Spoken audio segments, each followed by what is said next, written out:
माता लक्ष्मी कहाँ निवास करती हैं?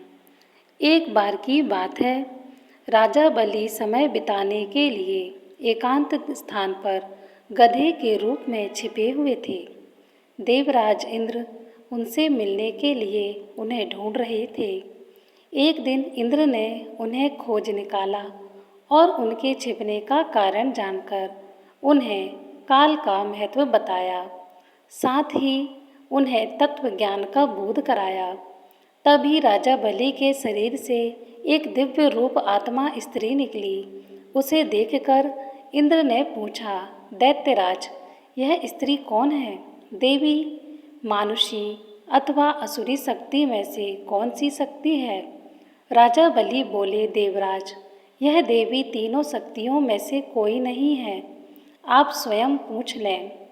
इंद्र के पूछने पर वे शक्ति बोली, देवेंद्र, मुझे ना तो राजा बलि जानते हैं और ना ही तुम या कोई अन्य देवगण। पृथ्वी लोक पर लोग मुझे अनेक नाम से पुकारते हैं, जैसे श्री, लक्ष्मी आदि।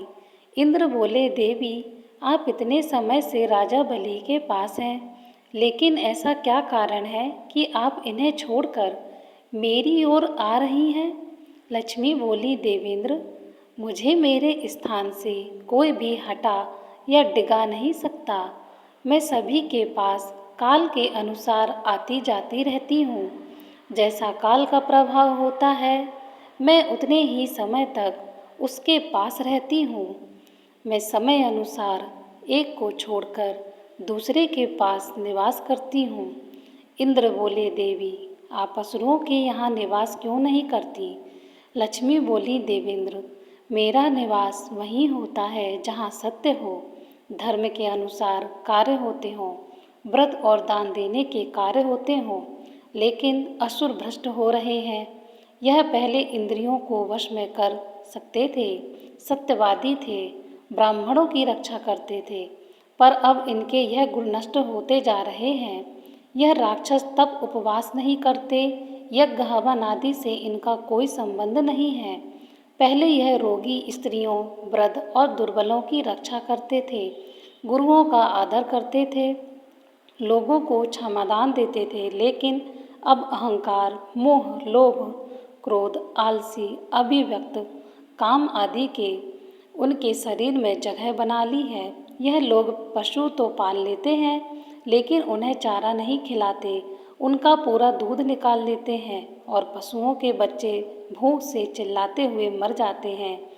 यह अपने बच्चों का पालन करना भूलते जा रहे हैं। इनमें आपसी भाईचारा समाप्त हो गया है।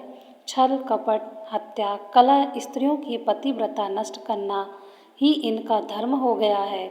सूर्योदय के बाद तक सोने के कारण स्नान ध्यान से यह विमुख होते जा रहे हैं, इसलिए मेरा मन इनसे उचट गया।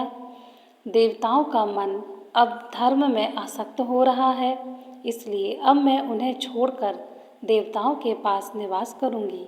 मेरे साथ श्रद्धा, आशा, क्षमा, जया, शांति, संतति, धृति और विजया, यह आठों देवियां भी निवास करेंगी।